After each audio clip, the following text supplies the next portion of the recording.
Mari kita berdoa. Bapa di surga, kami bersyukur karena kami percaya Engkau Tuhan yang menyertai, yang bersama dengan kami. Hari ini kami percaya Tuhan Engkau sudah hadir di tengah-tengah kami. Firman-Mu yang menjadi jawaban bagi setiap kami. Roh Kudus berkaryalah, menolong kami, memampukan kami untuk menangkap isi hati Tuhan. Roh Kudus berkati hati dan pikiran kami. Kami sambut firman Tuhan dengan penuh sukacita dalam nama Yesus. Haleluya. Amin. Firman Tuhan pada pagi hari ini diambil dari Mika pasal 5 ayat 1 sampai 3. Mika pasal 5 ayat 1 sampai 3. Saya bacakan. Tetapi engkau hai Betlehem Efrata, hai yang terkecil di antara kaum-kaum Yehuda, daripadamu akan bangkit bagiku seorang akan memerintah Israel, yang permulaannya sudah sejak purbakala, sejak dahulu kala. Sebab itu ia akan membiarkan mereka sampai waktu perempuan yang akan melahirkan telah melahirkan. Lalu selebihnya dari saudara-saudaranya akan kembali kepada orang Israel. Maka ia akan bertindak dan akan menggembalakan mereka dalam kekuatan Tuhan, dalam kemegahan nama Tuhan Allahnya. Mereka akan tinggal tetap, sekarang ia menjadi besar sampai ke ujung bumi. Bacaan kita hari ini judulnya, Bagi Tuhan Tidak Ada Yang Mustahil. Kisah ini erat kaitannya dengan peristiwa kelahiran Yesus, yang dimana kita melihat bahwa dalam Mika pasal 5 ini ada benang merah di dalam perjanjian lama menuju kepada perjanjian baru.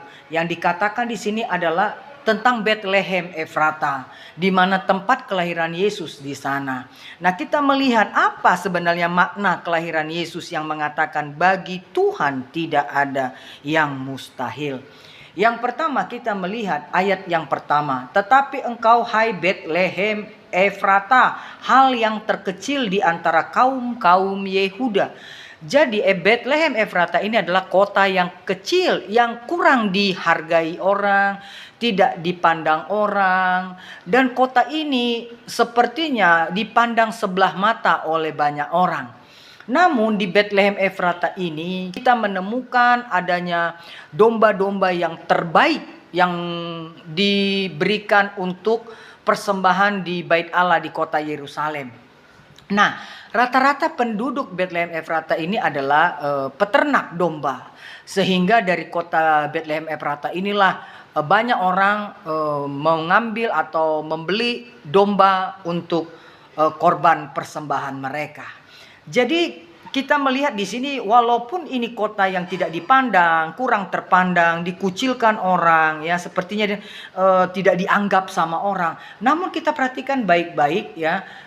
Ini bisa saja terjadi dalam hidup kita. Mungkin kita kurang dipandang orang, ya mungkin dipandang sebelah mata, tidak dihargai orang, ya sepertinya kita menjadi orang yang terhina. Nah ini ada kaitannya dengan hidup kita. Nah kita melihat ada apa di kota yang tidak dipandang ini, ada apa di kota yang tidak dianggap orang ini, ya. Dan kita bicara di sini di dalam Bethlehem ini ada bicara tentang palungan. Palungan itu bicara tentang tempat kelahiran Yesus. Palungan itu satu benda yang kurang dihargai atau tidak dihargai atau tidak dipandang, ya. Nah kita lihat lagi, kita melihat bahwa kota Bethlehem Efrata ini bicara juga tentang keluarga Yesus. Keluarga Yesus itu keluarga tukang kayu. Ya biasanya keluarga tukang kayu itu kurang dipandang, ya. Lalu yang ketiga kita melihat ada apa lagi di Bethlehem Efrata ini. Selain bicara tentang keluarga Yesus sebagai tukang kayu, bicara tentang palungan, juga bicara tentang di mana kota ini kota yang kecil, ya, kota yang kecil. Mungkin kita dipandang kecil sama orang, tapi kita melihat apa yang harus kita lakukan ketika kita dipandang kecil sama orang, ketika kita tidak dihargai sama orang, ketika kita tidak dianggap sama orang. Mari kita lihat ayat berikutnya, ayat 5b. Ya, di situ dikatakan daripadamu akan bangkit bagiku seorang yang akan memerintah Israel, yang permulanya sudah sejak purbakala, sejak dahulu kala. Sebab itu ia akan memberikan mereka sampai waktu perempuan yang akan melahirkan telah melahirkan, lalu selebihnya dari saudaranya akan kembali kepada Israel. Nah, dilihat di sini ternyata bagi Tuhan tidak ada yang mustahil itu seperti ini. Kota yang tidak dipandang, kota yang dianggap kecil, ternyata di situ lahir raja di atas segala raja, memerintah Yehuda, ya. Nah, jadi di sini kita melihat apapun penilaian orang sama kita, kalau Tuhan ya melakukan perkara-perkara yang indah dalam hidup kita, kita percaya Ya, ketika Tuhan Yesus lahir di kota Bethlehem, semua mata tertuju kepada Yesus. Artinya apa? Yang tadinya tidak dipandang, sekarang seluruh dunia memandang. Nah, demikian juga dalam kehidupan kita. Ketika Tuhan memerintah atas kita, saya percaya orang yang tadinya memandang kita kecil, orang yang tadinya tidak memandang kita, orang tadinya mengucilkan kita, dia melihat kemuliaan Allah ada dalam hidup kita. Karena apa? Karena Tuhan memerintah atas kita.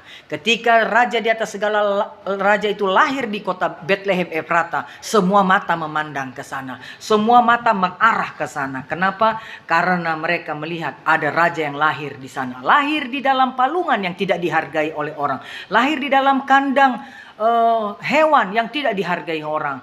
Lahir di dalam keluarga yang disebut tukang kayu, yang kurang terpandang. Tapi disitulah Tuhan tunjukkan bahwa ada raja di atas segala raja yang telah hadir di dunia, ya, dan telah menyaksikan bagaimana yang hina Tuhan bisa menjadikannya menjadi mulia. Jadi yang kedua, ketika Tuhan memerintah atas hidup kita, percayalah yang hina menjadi mulia. Yang ketiga, ayat 3 dikatakan di situ, maka ia akan bertindak dan akan menggembalakan mereka dalam kekuatan Tuhan, dalam kemah Tuhan Allahnya. Mereka akan tinggal tetap sebab sekarang ia menjadi besar sampai ke ujung bumi. Yang ketiga, ketika kita digembalakan Tuhan, maka kita akan menjadi kuat. Kuat menghadapi apapun. Kita kuat menghadapi situasi apapun. Untuk itulah orang-orang yang digembalakan oleh Tuhan, saya percaya dia pasti memiliki kekuatan. Kekuatan untuk menghadapi situasi apapun. Karena ada Tuhan bersama dengan dia. Hari ini, bagi Tuhan tiada yang mustahil. Apapun posisi saudara, kurang terpandang, hina, mungkin dipandang sebelah mata. Dengar baik-baik. Tuhan bisa mengubah dari yang tidak mungkin menjadi mungkin. Karena bagi Tuhan tidak ada yang mustahil. Sebab di mana kota yang tidak dipandang, disitulah raja di atas segala raja lahir. Artinya apa? Sekarang semua mata tertuju kepada kota Bethlehem Efrata, di mana Yesus lahir di sana. Hari ini, mari jangan berkecil hati, jangan putus asa. Saya percaya firman Tuhan hari ini yang membuat kita yang tadinya sudah tidak berdaya, Tuhan bisa membuat kita menjadi berjaya. Amin. Terima kasih Tuhan buat firman-Mu. Kami bersyukur buat firman-Mu. Biar firman ini menjadi kekuatan bagi kami. Karena kami tahu bagi Tuhan tidak ada yang mustahil. Orang melemahkan kami, orang meremehkan kami. Kami percaya ketika Tuhan memerintah bersama dengan kami, Tuhan buat kami menjadi mulia. Terima kasih Bapa, berkati seluruh jemaat-Mu dimanapun berada. Yang sakit sembuhkan, yang lemah kuatkan. Berkati kami semua yang mendengar firman-Mu. Dan kami percaya Roh Kudus memampukan kami untuk melakukannya. Berkati seluruh jemaat-Mu dimanapun berada. Berkati Bapak Jokowi, pejabat pusat, para menteri TNI Polri. Berikan hati yang takut akan Engkau, kendalikan negeri ini. Kami percaya hikmat Tuhan turun atas Pak Jokowi. Berkati semua Tuhan kami. Bahkan persembahan-persembahan kami Tuhan berkati. Bapa, kami percaya semua kami serahkan ke dalam tangan Tuhan. Terima kasih Bapa di surga. Kami bersyukur kita menerima berkat dari Bapa di surga. Damai sejahtera Allah Bapa, kasih karunia Tuhan Yesus Kristus, pertolongan dari Roh Kudus menyertai kita mulai saat ini sampai Maranatha. Tuhan Yesus dan kedua kali menjemput kita orang percaya mengasihinya. Haleluya. Amin. Tuhan Yesus memberkati, sehat selalu. Haleluya.